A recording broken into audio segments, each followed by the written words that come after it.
Saudaraku, dalam rangka memperingati 75 tahun berdirinya Taman Iskandar Muda, panitia hari ulang tahun akan mempersembahkan rangkaian acara istimewa.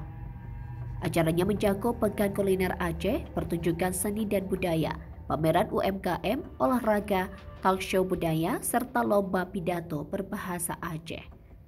Hal ini sebagai upaya menghidupkan kembali bahasa ibu yang mulai terlupakan di kalangan generasi muda. Perayaan HUT ke-75 tim ini dijadwalkan berlangsung pada 23 sampai 24 Agustus 2025 di Jakarta. Rangkaian kegiatan ini dirancang tidak hanya untuk merayakan sejarah panjang tim sebagai wadah pemersatu masyarakat Aceh di perantauan, tetapi juga untuk memperkuat identitas budaya, bahasa, dan ekonomi komunitas.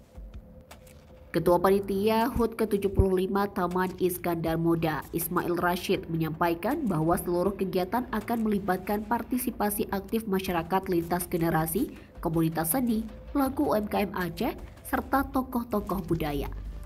Kuliner Aceh akan menyajikan beragam makanan khas seperti kuah belangeng, mie Aceh, dan timpan, siite, manok, dan lain-lain. Sementara pertunjukan seni akan menampilkan tari saman, didong, rano pelampuan, sedati, dan seni tradisional Aceh lainnya. Di sisi lain, pameran UMKM akan menjadi ruang promosi bagi pelaku usaha diaspora Aceh untuk memperkenalkan produk unggulannya.